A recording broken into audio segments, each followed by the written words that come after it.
Hey everybody, it's Allie and welcome to our YNR chat for Sunday, October 27th, 2013. Let me just start out by apologizing in advance for any background noise that you guys might be hearing. The neighbor on my left side is building a barn and hammering away. The neighbor on my right side is weed whacking and mowing. So there's gonna probably be hacking and whacking throughout the course of this recording, and I apologize. Don't they know that I'm in here trying to talk about YNR? How rude. How dare they be actually out in the world doing things.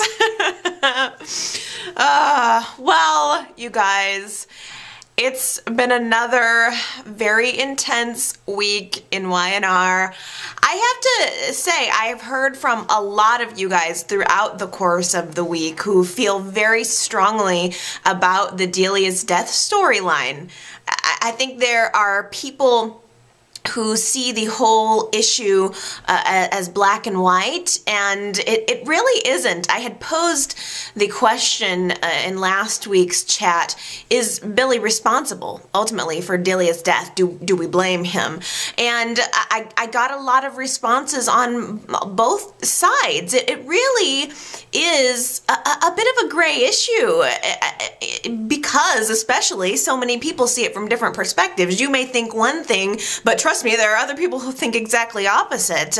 There are certainly people who felt like it was just a freak accident. It wasn't Billy's intention, obviously, to harm Delia in any way. He made a bad decision for a split second, and he's now paying the price. But I also heard from a lot of people who said, you know, Allie, it's unfortunate, but it is Billy's fault. What he did was wrong. Robin called in to my voicemail from Australia to give me a perspective as from like a child services perspective, and saying that you don't leave a child in the car alone at night. I got a voicemail from Patricia in California who said the same thing. If not only for the fact that she was in the car alone at night and what did happen to her, there are other horrible things, kidnappers who might want to come and steal a child and harm a child. So what happened to Delia ultimately was unfortunate. There could have been other things that would have happened. So even though I'm not a parent, I have to confess, this is making me, it's driving into my head. I'm thinking, if I ever do have a child, I will never leave the child alone in a car even for a second, knowing that this is something that could happen and did happen in Genoa City. So I think there's a lot of feelings on all sides of the fence about Billy's guilt or innocence, about the state of YNR, about is this a good storyline? Is this a depressing storyline? It was another hard week to watch. We're now going through the aftermath of Delia's death and the grief. And even though Delia is the obvious victim, Delia was not the only victim for what happened. Billy and Chloe obviously are going through hell right now. It's a long road of having to process the death of your daughter. It's not also just them, it's the extended family. This event is causing ripple effects throughout the town, and it's gonna be a while, I think, before things get back to any sense of normality at all. I feel that this event has really changed a lot of the characters forever. Chloe is really struggling right now with her sense of helplessness. This tragic event that happened is something that she wasn't able to control. She wasn't there when Delia died. She wasn't there when she was hit. And so her natural reaction is to blame Billy. And at the end of last Friday's show and the beginning of this week, Monday's show, Chloe shows up at Billy and Victoria's house, and she is suppressing a rage that is almost unsuppressible. She wants to try to forgive Billy. She wants to be able to look at him again. She doesn't want this to destroy the type of relationship that they had.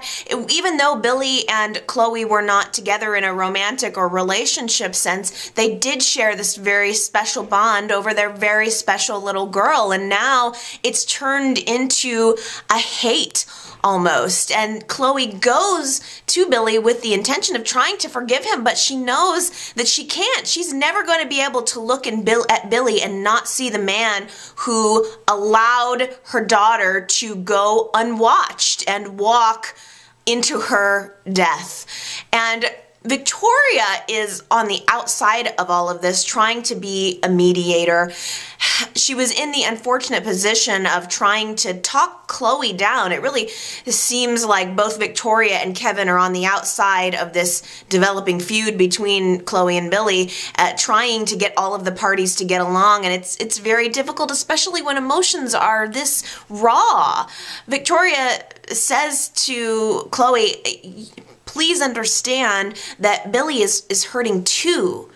And Chloe is lashing back. Chloe's reaction to all of this does seem to be to want to point blame, which I can understand. I'm not saying that I would have necessarily any different type of reaction, but she tells Victoria, you don't understand what I'm going through. You still have your little boy. I have nothing. Chloe feels alone in the world now. Of course, she has family and people who are wanting to surround her, but Delia was a piece of her. This was a part of her. This was her legacy in a way, and now that's gone, and she feels very alone, like she doesn't have anything. And now both Chloe and Billy are faced with how they're going to bury their daughter. They're going to need to make funeral arrangements, and Chloe, in no uncertain terms, tells Billy, you don't have any say over what is about to happen right now.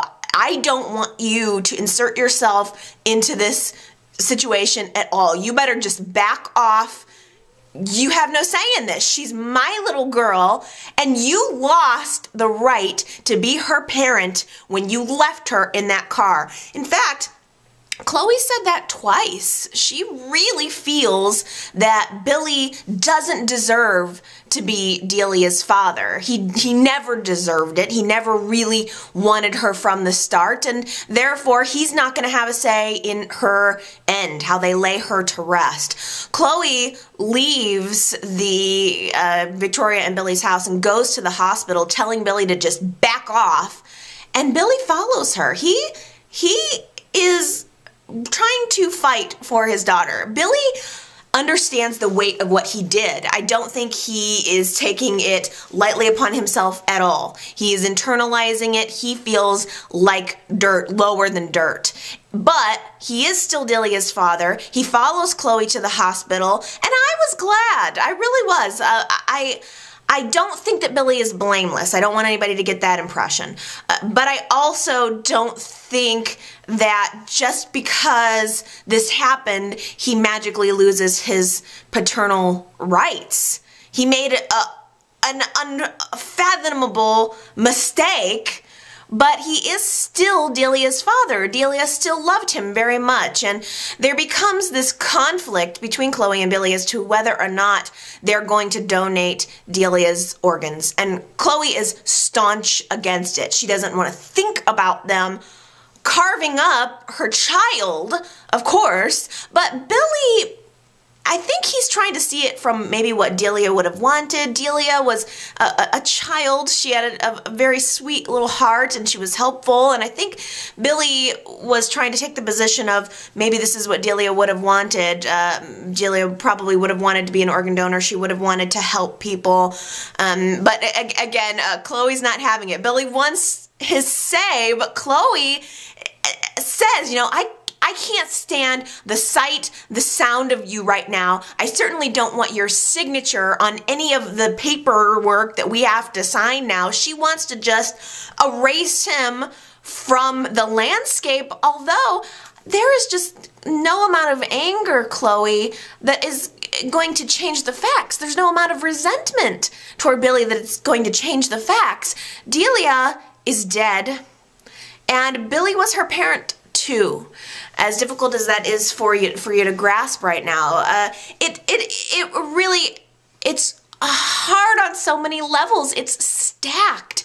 Delia is dead. It's causing this horrible rift between her parents, and that's not what she would want. It's really taking a toll on Billy and Victoria's relationship. Victoria decided to go over to Nick's house and deliver the bad news about Delia in person to him, which she totally broke down in front of him, and I thought, well, this is fitting. Nick is someone who lost a child. If anyone understands what it's like to lose a child, tragically, in a car accident, it would be Nick. So he was there comforting Victoria in a way that I really appreciated, and counseling her also on how to maintain the relationship with her husband after something like this. Nick understands how the death of a child can also destroy a relationship. That's exactly what happened to he and Sharon. And although Nick and Sharon's relationship didn't survive, I'm sure that Nick has a lot of what ifs, a lot of things that he would do differently if he were put in that situation again today, knowing what he knows now. So he is trying to counsel Victoria over this. And I thought, well, you know, wouldn't it be interesting to maybe see Sharon trying to counsel Chloe a little bit? Now, of course, we know Sharon didn't handle, ultimately, Cassie's death very well, and maybe she's not in a position to counsel anyone, but I thought, you know, it would be kind of neat to see new friendships develop out of this. It seems like the characters on the show are very entrenched in their cliques. You don't see a whole lot of crossover. You know, there's certain people that are with certain groups and other people are with their groups, and there's not a lot of merging. So I just thought, well, wouldn't that be interesting if maybe there was even a short scene of Sharon going in and trying to talk to Chloe and at least being able to share the grief, at least being able to have someone to talk to. Even if Sharon can't offer some grand wisdom, she can at least identify with the grief and how it feels, and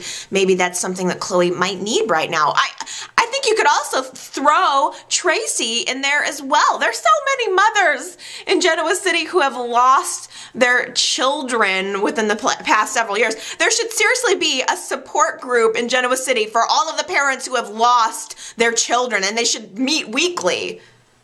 Billy comes home at one point in the week, and standing in his living room is Jill, is his mother, who understands what it's like to have thought that her child was dead. Jill thought that she lost Philip, and so she's gone through all of those cycles of grief. So she's trying to empathize with Billy, but Jill also knows that Billy is in a very fragile state. Jill has her own grief, but she wants to be there to help her son. Jill had a moment of breaking down and just saying, I can't bear this. I mean, she just lost Catherine, and obviously Jill is not doing a very good job of coping with Catherine's death. Jill was the one that was saying over and over again, I never got a chance to say goodbye. She was resentful for the way that Catherine left her life. So Jill is not doing a very good job of processing her own grief, but here she is trying to console Billy, and Billy's instinct is to push people away. He wants to be alone. And again, I understand that as well. That is sometimes how I want to process things. Don't process bad things. Don't touch me. Don't talk to me. I just need to be alone. So I understand where Billy's coming from in that right, because I also think he's doing a lot of self-punishing right now. I think he doesn't want to connect with anyone. He doesn't want to do any more harm than he's already done. He feels worthless. Yeah, I'm sure that he wants to break too. And Jill's trying to get through to him, trying to talk to him, but there's really no words that are making any kind of impact. So she has to just honor his request and leave him be. But before she does, she just says to him, please don't let this break you. And I think that's what the big fear of all of the people who love Billy and want to support him is, that he is going to break. Now, speaking of breaking, Billy is surrounded with all of Delia's things? His daughter should be there walking around the house, playing, running, playing with her toys, like all of these things Delia should be doing, and instead it's emptiness. And he looks across the room and he sees one of those clay hand imprints. It's probably something that Delia did when she was younger at school. You get a block of clay, she sticks her hand down in it, and it's her little handprint. She signed it.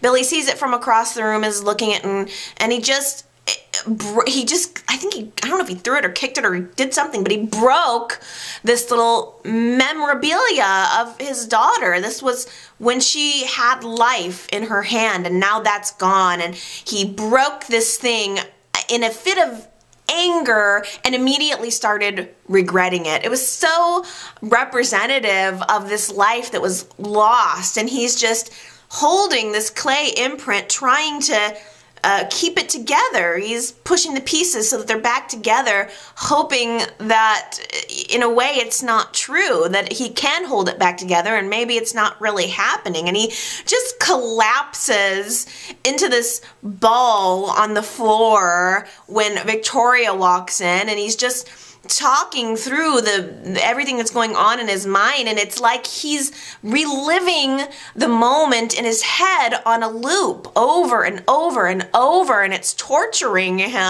And it was so sad. It was like, it reminded me of that scene in Steel Magnolias when Sally Fields is at the grave site just talking about her daughter's gone and she wants to know why.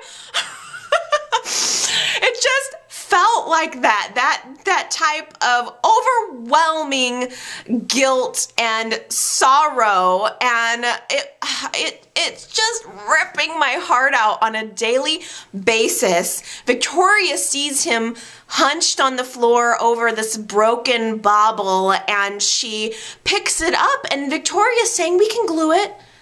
And that's very, I think, representative of where Victoria's head is, where they all are. It was such a small little thing, but it really spoke volumes about where both Billy and Victoria are emotionally. She says, "I can glue it," and Billy just says, "It's broken. You know, there's nothing that's going to bring it back." But Victoria is continuing to try to get through to her husband. They still have a child together. Of course, everyone is feeling this sorrow, but Victoria still has her son to look out for. So she brings Johnny down to see Billy, tries to put the child in Billy's arms, and he doesn't want it. He just tells Victoria, like, "Take him, I need you to take him away from me." And that's the second time that's happened. Billy does not want to connect with his son at this moment. And Victoria just said, he's not going to break. He's not going to break. It's interesting that language keeps coming up about things being broken, and that is how it feels. I get a sense of that. And I do think that is what Billy feels. I killed my daughter. I don't want to do that to my son. I think that's why he doesn't want to get close. That's probably why he doesn't want to be intimate with Victoria anymore. He just doesn't want to cause any more damage than he already has. And I believe this is going to be a real fork in the road for Billy. I think this is either going to make his character or break his character, and it's a little bit, in a way, sort of leaning toward breaking at this point. He wants to run away. He can't stay at home. There's so many memories there. There's really nowhere he can go to escape the memories, but he does end up going to his restaurant on the boulevard, running away from his wife and his child who also need him. He goes to the restaurant and he pours himself a drink, which is, of course, not the answer. Jack ends up coming to talk to him there. Jill talked to him. Many people are trying to talk Billy through this, but again, there's just no amount of talking that's going to change anything. There's nothing anyone can say to make anything different.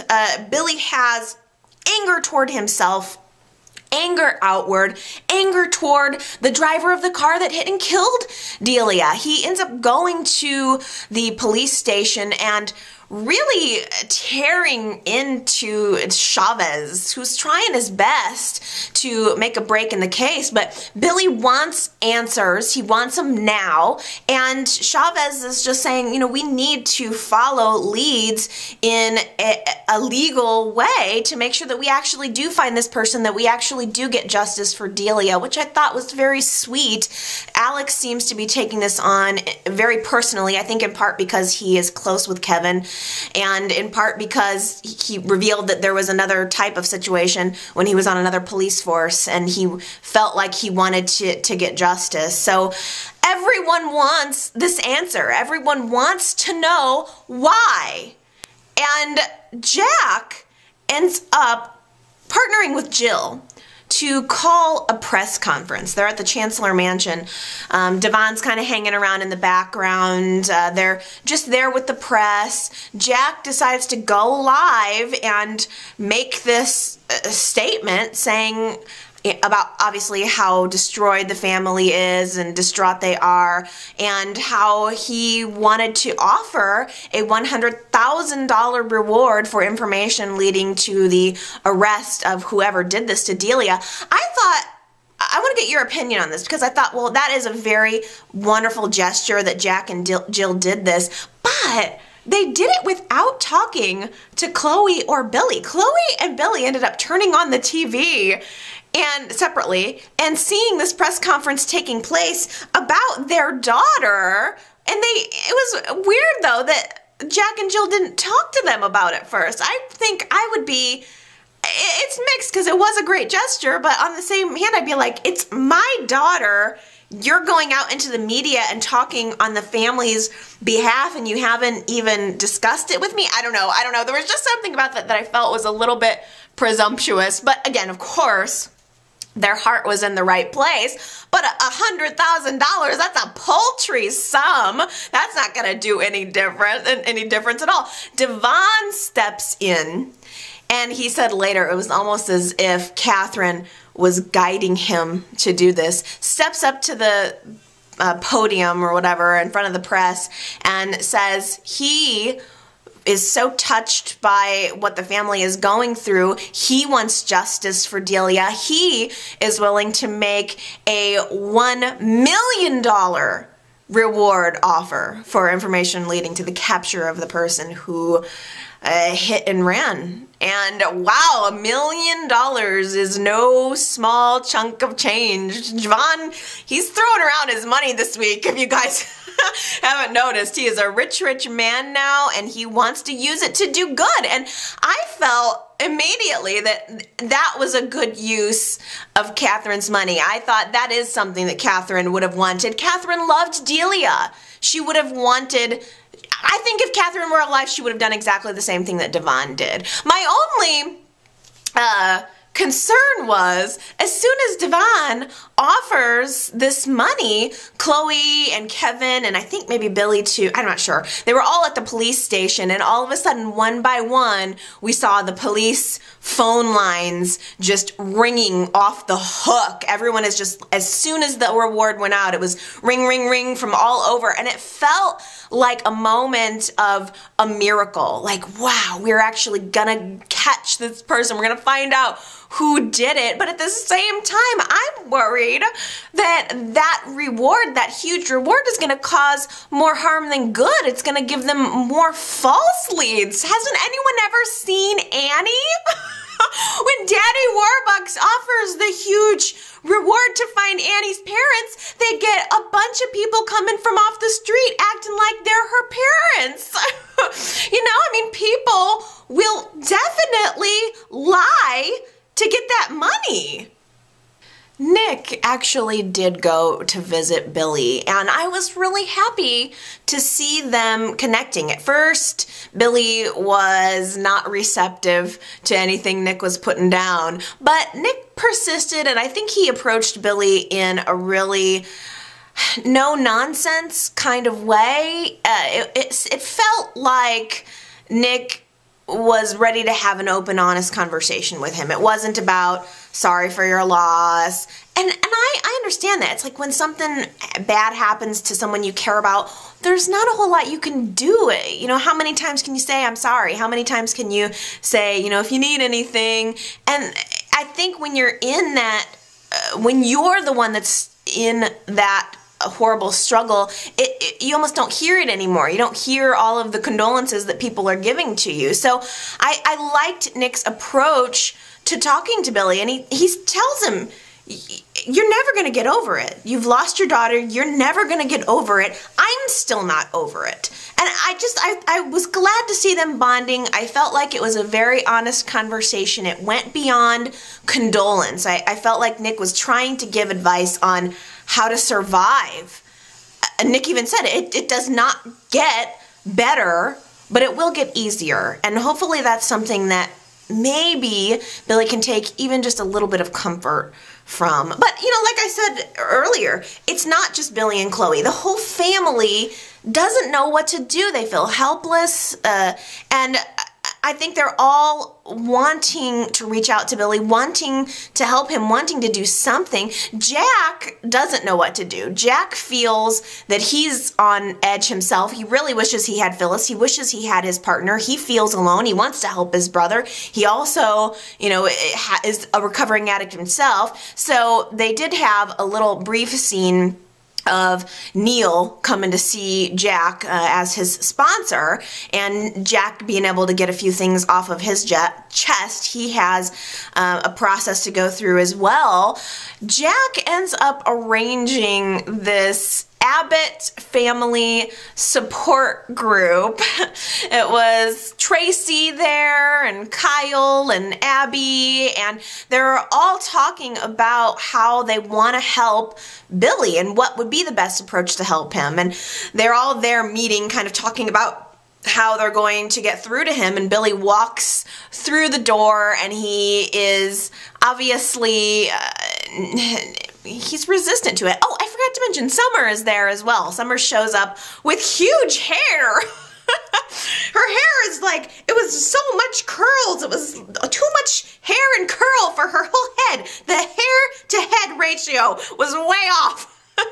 But it was good. It was a good gesture to see her there to show Abbott family solidarity. Billy, again, shows up, and he's a little bit resentful that they're all there talking about him, feeling a little bit like it was an intervention or something, and he wants to leave. He wants to get out of there. He's not into the whole togetherness thing, and just as he's ready to bolt out the door, who walks in it but Ashley! Yay! That was the only moment in the week that I think I cracked a smile. I immediately started clapping my hands and saying, yay! I just love seeing her. I was so mad when YNR let her go. They need to grab onto her, especially now that she's not at Days anymore. Grab onto her and keep her, and don't let her go anymore. Keep her on the landscape. Jack needs her. We need her. We need some Abbotts. The Abbotts are dwindling down. Ugh, it was just so good to see her. I mean, honestly, it was the single greatest happy moment, the only happy moment of the last 2 weeks. Although I have not been the world's biggest Kevin and Chloe fan, I am glad that he's being there for her, and he's not going away even when she pushes him away. He is trying to keep her positive. He's trying to remind her of all of the wonderful things about Delia, not just her very horrific death. They had a scene at the coffee house where Chloe's there having a hot chocolate, just trying to feel close to her daughter, and Kevin goes up to the counter and gets this brownie with about a mile high of whipped cream on it, saying that was her favorite dessert, and they sit there, and he asks her to just eat the brownie with them and just try to remember the positive things about her. He's reminded of a time where he had a tea party with Delia. There's so much wonderful memories that are still there that are never going to go away. They end up going back to the Chancellor Mansion, which I guess is where Chloe's staying. I had kind of forgotten about that, but she and Kevin are sitting on the couch and Jill walks in, having just come from Billy's, and she's trying to talk it through with Chloe, and Chloe doesn't want Jill anywhere near her. She doesn't want to hear Billy's side of things. She doesn't want to hear how sad Billy is too. Chloe is not able to really see past her own grief enough to have forgiveness and empathy for Billy as well. Chloe's really in a place where she wants to blame, and I don't blame her for that. I think it's a very natural reaction to have. There was this weird moment where Jill was talking about her trip to Switzerland, and Chloe made this comment like, so while my daughter was fighting for her life, you were off fighting for a bigger piece of Catherine's estate? And I thought that was very, very unfair. I mean, what was Chloe doing while her daughter was fighting for her life? She was making out with Kevin. This is not a pretty thought to have either. So I'm almost surprised how she lashed out at Jill. I don't know. I don't even think it was specific to Jill. I think this is just where Chloe's mental state is right now. And I don't think you can really blame Jill for defending her son a little bit. In fact, Chloe said something like, you can't possibly expect me to forgive Billy. And Jill said, no, but I expect you to understand why I have to support my son. So I thought that was a nice moment of honesty. Certainly no love lost there. I don't know where Esther is. They're playing it off like she's locked herself in her room and doesn't want to come out, but she's kind of been MIA for most of this. Very sad thing that happened. Jill brings over to Chloe a box that has been dropped off by the police department. And we all know it's going to be a box of Delia's things. It was all of the clothes that she was wearing, anything that she had on her when she died.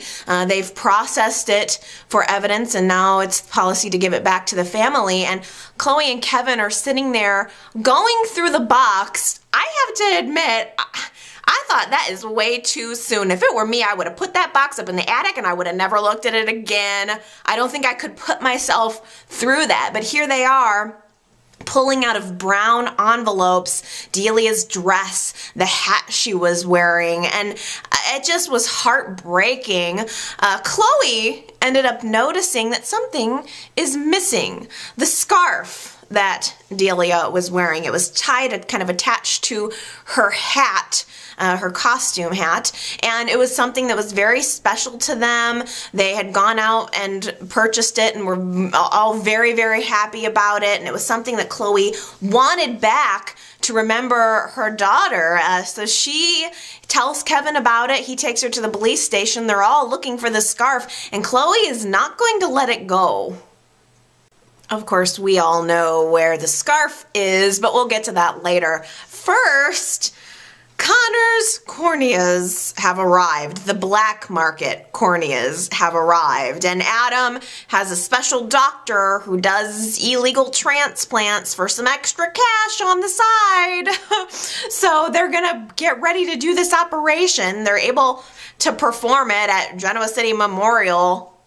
Yeah, right. Like, I'm sure they don't require any paperwork at a major hospital regarding donors when a transplant is performed under their roof. Whatever, Y&R, but they're going to go ahead with this mystery cornea transplant. I just, in every single conceivable way, I feel like it's a bad idea, and I don't know if I would have traveled that route. I understand the need to do anything and everything you can to help your son.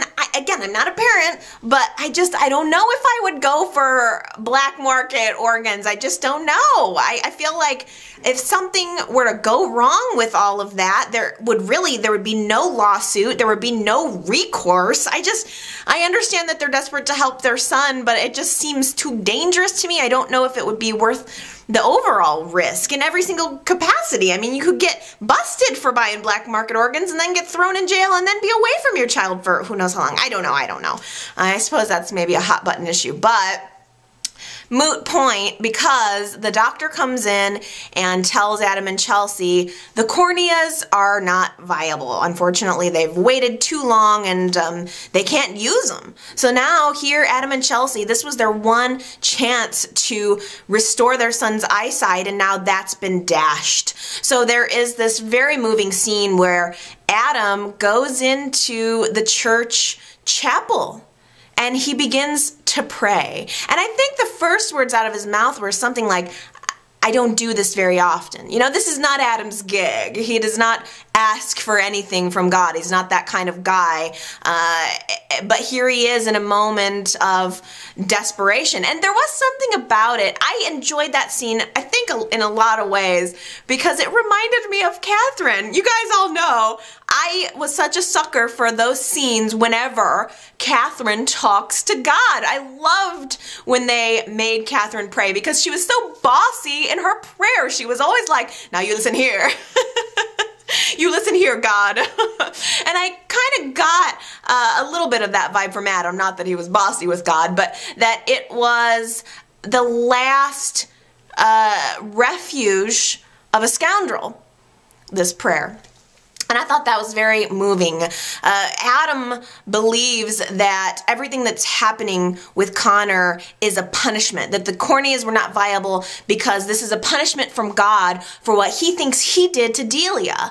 And Adam just has this moment where he cries out, punish me, not my son, punish me. And he finishes his prayer, and it's a very moving scene. Chelsea ends up running into Chloe and Billy in the hall after learning the news that the transplant is not going to happen, and she has tears in her eyes. Obviously something was wrong, and Chloe sensed that. She asked Chelsea, what's wrong? What is it? And Chelsea was not quick to tell Chloe, and I really liked that Chelsea's first instinct was to not talk about it, that her friend has been through enough. Here Chloe's been through the loss of her daughter. They have enough on her plate. Chelsea doesn't want to pile on. And I appreciated that and liked that in a larger sense, that I didn't want to see Adam and Chelsea begging for Delia's organs. I felt like that would really have sullied the characters more than they already are. I liked that it was Chelsea actually trying to put her friend first, trying to protect her friend's feelings. And ultimately, Chloe pressures her and says, just tell me what it is. You're my best friend. I want to know what's wrong. And Chelsea has to reveal that Connor needs this cornea transplant or he's going to go blind. And there's just this silent moment where Chloe and Billy kind of look at each other and they know what they have to do. Even though Chloe has been adamant that she does not want to donate Delia's organs, here she sees her friend in need of them, and she knows that this is something she can do.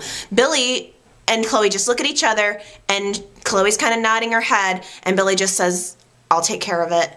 And he walks away, and we know as the audience what he's going to do. Chelsea and Chloe have a moment just alone together, and Chelsea's like, where'd he go? What's happening?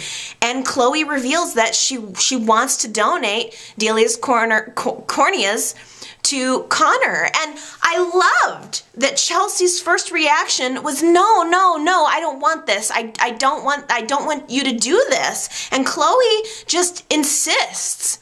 Chloe feels like this is the only good that can come out of this horrible situation, and she certainly is right. But again, I just really liked that Chelsea was an opportunist about that. I think that would have just really made me overly sick with her, and I'm glad that that's not the direction that it took. So Chloe and Chelsea are having this moment. Chelsea realizes that this is the miracle that they've all been praying for, or that she and Adam have been praying for, and so she accepts. Just as Adam walks into the room, he feels like he's ready to confess. He has been carrying this burden of knowing what he did, or what he thinks he did to Delia, and it's weighing on him so heavily. He wants to, I think, talk about it, but that's when Chelsea stops him from saying anything. Billy comes into the room and says directly, they can perform the transplant right now. And Adam's like, what's going on? And Chelsea's just telling Adam, we've received this gift. Can you believe what's happening? They're going to give our son sight. Out of the death of their daughter, our son will see. And there is this sense from both Chelsea and Adam that we don't deserve this. They feel both totally unworthy, and especially Adam. Adam's just standing there looking at this family that he feels he's destroyed, and experiencing their supreme kindness toward him. And he's saying, I don't deserve this. And Billy's like, yeah, actually, we know you don't. Let's be clear. We didn't do this for you. We did this for your son. And, let's not forget, Chelsea is the biological mother of Billy's other child, so they have a vested interest in helping this other family. But to be able to see through your own grief, to do this, I think, was really big and important on both Chloe and Billy's part. And there was even the line, I can't remember who said it, I guess it was Chelsea saying, our son will now see the world through Delia's eyes. It's very moving. I wish Y&R wouldn't have gone down this whole road, but at the same time, it was just like, oh, geez. It's heavy. It is heavy, but not altogether not good. It becomes time for Connor's surgery, and Chelsea and Adam, their son's being wheeled off, and they're obviously distressed over the outcome of the surgery. Adam has a whole world of distress going on in his brain right now, and he falls asleep while they're waiting for Connor to get out of surgery. And he has this dream where Chelsea walks up to him in the hall of the hospital, smacks him across the face, and just says, how could you do this? You are a monster, and God will punish you. So Adam's having this nightmare that Chelsea knows what has happened. And I'm afraid that is possibly going to be a reality. I wonder if that nightmare is going to come true. She ends up waking him up out of that dream, and they receive the news that so far it seems that the transplant has been successful. It'll take a couple of weeks to know if it's really worked or not, but obviously Chelsea's elated. It's an odd sense of joy and horror all mixed together, and I did get a sense of that from both Chelsea and Adam, although I think Adam his horror is weighed a little bit more heavy. He ends up going home immediately, and he got home, he grabbed a bag out of the closet, and I thought, is he gonna leave town? Now that his son's better, is he gonna leave town? I don't know what he was doing with the bag, but he ends up reaching up into the liquor cabinet and grabbing that scarf of Delia's,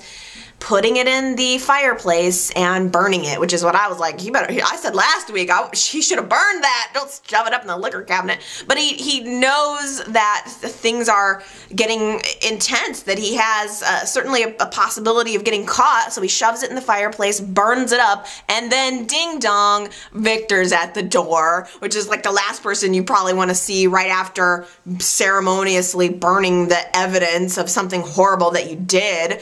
Victor has to stop by with this grand gesture gift for his grandson. Victor has to have ownership over all of his offspring and his offspring's offspring. He comes into Adam and hands him this piece of paper that has stock options for Connor. It's like, he just walks in the door with stock options and a sense of entitlement. That's who Victor is. Adam tears up the stock options and just says, I'm breaking this chain. I don't want to be any part of this. And I don't know why Victor is being so insistent on, I don't know if Victor just sees Connor as now a new way to keep connected to Adam. I have no idea. I'm almost surprised that Victor will want to have anything to do with Connor, considering that now he's got Abbott eyes.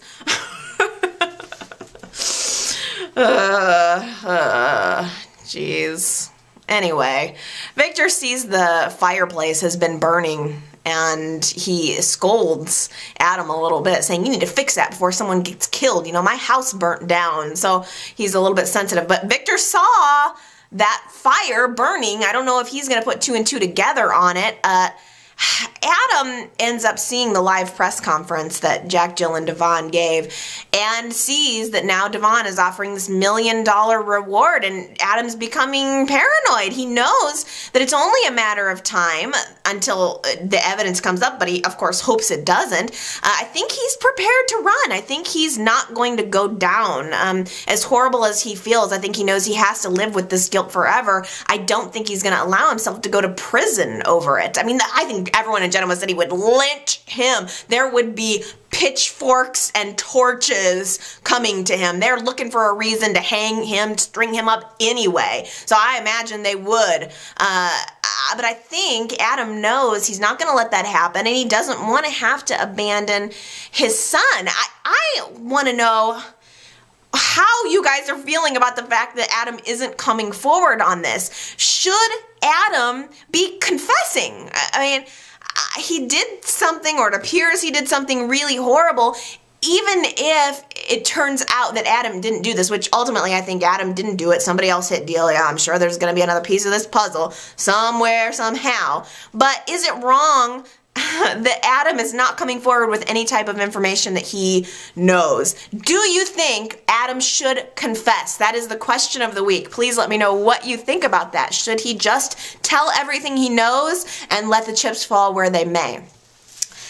Adam ends up taking a little stroll out to good old Chancellor Park, and he's sitting there on a park bench, and he runs into Sharon, who's there with Faith, and they actually had a pretty decent conversation, Sharon and Adam. I like seeing them as friends. I always appreciated their relationship and friendship, even though I know there's a lot of people who are not Adam and Sharon fans. I always really enjoyed them. Sharon actually apologized to Adam, which was more than Chelsea could do last week. She apologized to Adam for how she handled their relationship and everything that went down, even though Adam needs to issue an apology too, in my opinion. I think they both have done things to each other. But Sharon admits she was off her meds to Adam, and he just says, oh, I knew that. I knew. He actually says, you know, I've been keeping tabs on you, essentially. Like, he's been keeping his eye on Sharon. Of course, we didn't know that as the audience. She wants to ask, you know, how did you know? He's been keeping an eye on her, didn't do anything about it, but he knew she was off her meds. But I don't know, I just thought that was a little bone, I think, for the Shadow fans. Just like, oh, he still cares about her. He keeps tabs on her. I wonder if Lionheart's leaving that door open a little bit. We'll see. But I got a sense that Adam wanted to open up to Sharon. I think that he could tell Sharon, maybe it wouldn't be a good idea, I don't know, but I think he could tell Sharon, and I do think that she would listen. I mean, let's face it, these two people have quite a lot in common, both Adam and Sharon. They've both done horrible things. They're both keeping horrible secrets. This week, Dylan received a court document informing him that his paternal rights for Connor have been terminated, and naturally he's very upset about this. He ends up running into Avery, and she offers, even though for a week she's really been trying to stay neutral on this whole legal thing, she offers to help Dylan find a way, find a loophole to stay in Connor's life. And I did appreciate that Dylan backed off. He realized that that's not the right thing to do. That's not going to be good for him. It's not going to be good for Connor. But there is still this lingering issue of Avery and Dylan's relationship. Where is this going? I think they had this moment at Chancellor Park sitting on a bench where they realized that they can't start over, but they can have a fresh approach to their relationship. So there was this cute moment where they sort of reintroduce each other, and I think that they both do have a shot, a really good shot. And in fact, Dylan was talking with Sharon earlier in the week, and she was encouraging him very hardcore to get back together with Avery. I think Sharon has her own ulterior motives, but she, I think, got Dylan thinking in the right direction, that maybe there is a possibility that if he loves Avery as much as she knows he does, then he needs to grab hold of her and not let go. Now, separately, Nikki goes to Paul, and she's talking to him, bemoaning her situation about, you know, not being able to tell her son that she's his mother, but at the same time wanting to get to know him. And she mentions that she was so upset the other night that she couldn't even go home to Victor. She just drove around trying to clear her thoughts. And I thought, oh, crap. Nikki ran over Delia.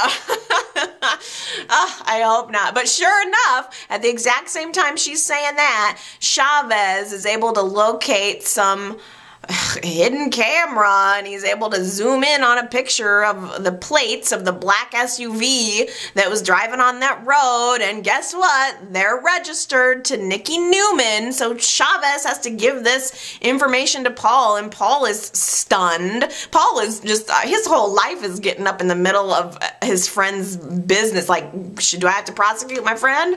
There's always got to be somebody. If it's not Michael, it's Paul now, but anyway, Nikki blissfully unaware. Nikki doesn't seem to think or that she did anything. There's no indication that Nikki feels any level of guilt or there was any incident on the road that night whatsoever. Nikki goes back home and she calls Avery out to her house, and she tells Nikki tells Avery that she needs to have some amendments made to her will. Why does Nikki need to alter her will?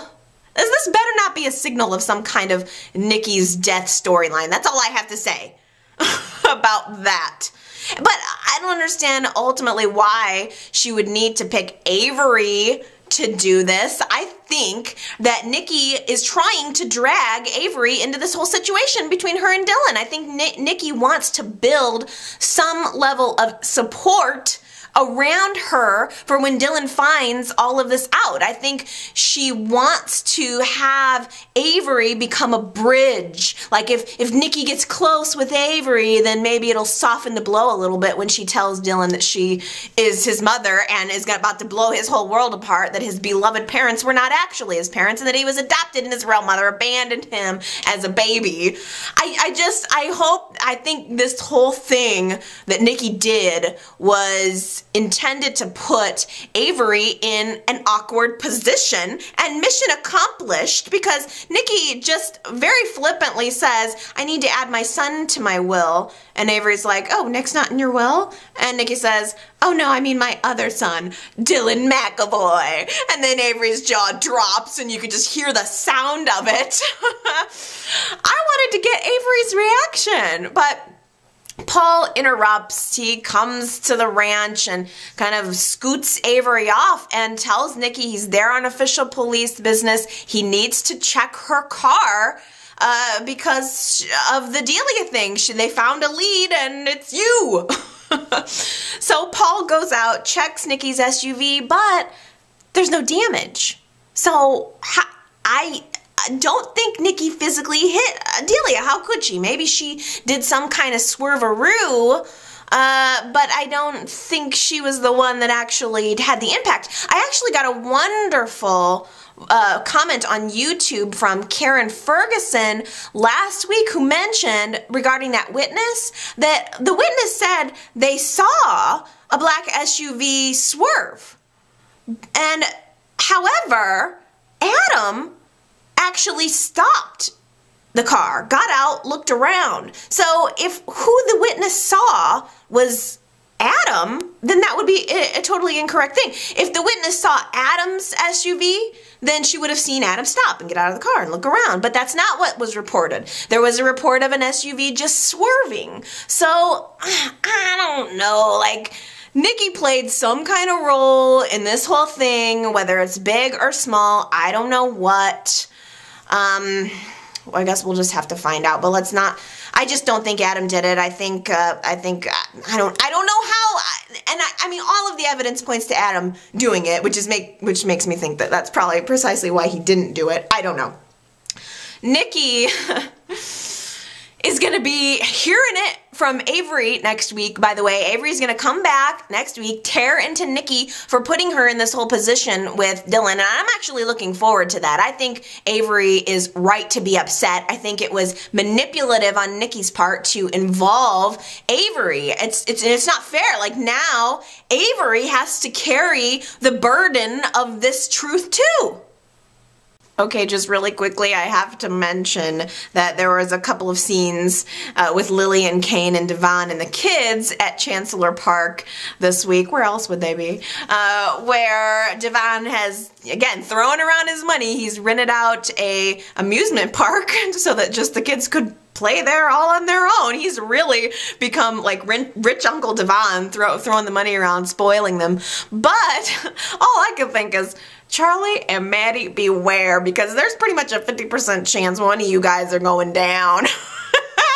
How much you want to bet Charlie and Matty will not make it to adulthood? One of them, anyway, will not make it into adulthood. And Lily knows this, too. Lily's being super protective of her kids after having seen what happened to Delia. She's wanting to keep her kids really close, and that's understandable. And Kane was the one who named Delia. He thought Delia was his, so he has a special connection to her as well. So obviously, Delia's death is affecting all of the families of people with children in Genoa City. And I did think it was really sweet that Lily came up with this idea later in the week that she wanted to donate a portion of the Christmas sales, Jabot's Christmas sales, to the Children's Hospital in Delia's honor. And I thought that was really sweet. So everybody really does feel affected by this. Neil was prompted to make a phone call to Sophia, who put his son Moses on the phone. It was weird. Like, so, I mean, YNR totally forgets that Neil actually has another son. He'll come back grown up very soon, believe me, if they don't just decide to kill him. That kid's at risk too. But Neil's on the phone with his son talking, and I'm like, how old is this kid supposed to be? Or was it just sort of he wanted to hear the kid's voice? Or is Moses already like 25? It's a real good thing that YNR picked back up on the Carmine's death, Michael in jail storyline, because I was going to come on here and rip them a new one. It didn't develop until like Thursday or Friday's show, but all week I'm thinking, YNR made this big move by killing Carmine and having Michael take the rap for his son, and then they just didn't pick it back up, and that is so like them. This is a huge storyline, and they just put it off for 2 weeks, and then I'm supposed to pick it back up and care again? I don't know why they would do that. So I am glad that they picked it back up, and we need to get some focus on this, for crying out loud. I mean, who'd have thought that the death of Carmine would be the lightest thing on the show right now? It was actually felt like the levity I was looking for. Like, oh, thank goodness, a break from at least one death. A break from one death and into another. Ugh, goodness. So Michael is jumping right to his sentencing. He's already confessed to killing Carmine, and so there's no trial. He's just going straight to sentencing.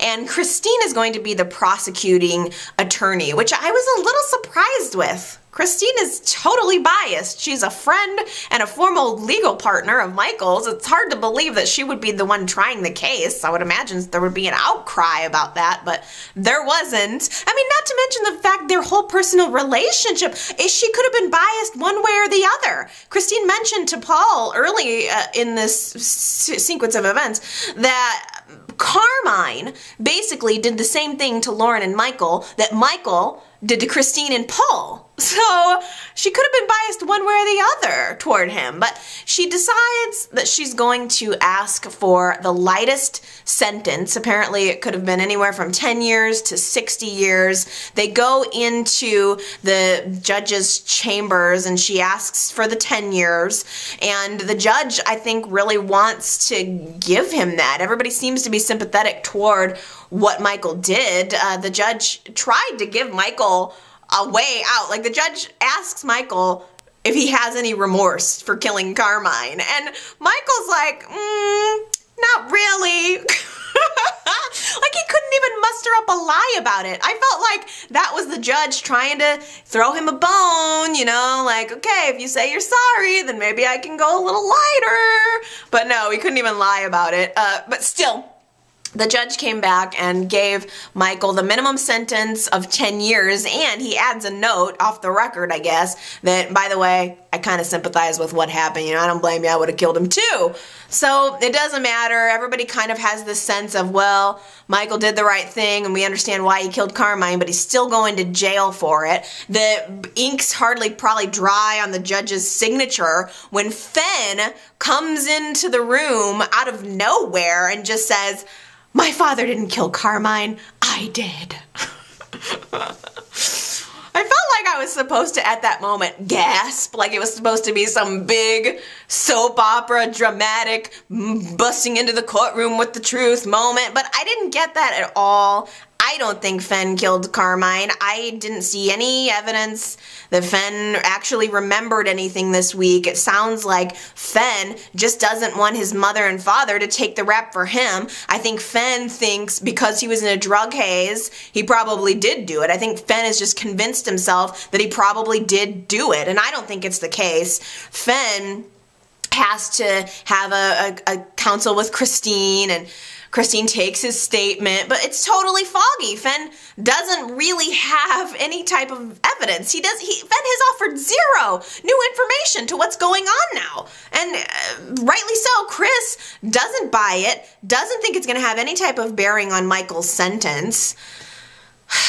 At the same time, though, she took his statement and she said something to Paul, like that she was working on something. Like, Christine's got something up her sleeve, I think, where she's still trying to get Michael off the hook, but Paul is now feeling like he's obligated to further investigate Fenn's story. Paul goes to Michael and starts pleading with him to just tell the truth. If you just tell me the truth, if Fenn actually did this and you're covering for him, maybe we can get Fenn a reduced sentence. Maybe we can get you both off the hook. I'm trying to help you here. But Michael insists. He is not wavering from his story for one moment. He's fully prepared to do 10 years in jail and then just hope to get out on parole, or hope to get out at some point to reunite with his family. But even though Paul is trying to be a friend here, he says he's planning to investigate Fenn's claims. Like, Paul is just trying to do the right thing here. He's trying to have the best possible outcome for everyone. Paul's like a dog trying to go after a piece of meat truth. Okay, you guys. Hope you enjoyed this week's YNR Chat. Hope you enjoyed this week's show and are not too depressed. I heard from a lot of people that are like, I can't even watch the show right now, Allie. It's too close to my heart. It's just too sad. I can't go through this. Believe me, I feel the exact same way. I feel the hardest part for me is I have to go through all of this when I'm watching the show, and then I have to relive it again here for YNR Chat. I am getting double sadness. I don't even know what to do with myself. Ugh. It really is quite a bummer, but let's stick with it, you guys. I mean, I looked at this week's credits, and it seems like these are still the Josh Griffith shows, and, you know, I'm not saying this guy's the source of everything that's wrong with the show or something, but it does seem like the new writer transition hasn't happened yet. And even though it never seems like YNR listens to the fans, YNR never seems to listen to the fans. I still cannot help but cross my fingers that they will eventually get the message and maybe bring us something a little more lighthearted. So let's just try to hang in there, guys, if we can. in the meantime, I would love to hear what you guys have to say. So please, as always, feel free to leave me a comment here on YouTube. You can go to my Facebook, Twitter, go to yrchat.com. You can leave comments there, see what's going on, catch up with me throughout the week. Although I have to say, I just have not really been feeling too into YNR this week. It's so depressing. It's hard for me to muster up excitement, to be honest with you, but I'm trying, and I'm gonna power through until the sunshine comes on the other side, and hopefully you'll be there with me when the sun comes out again. I love you guys. Take care. Bye.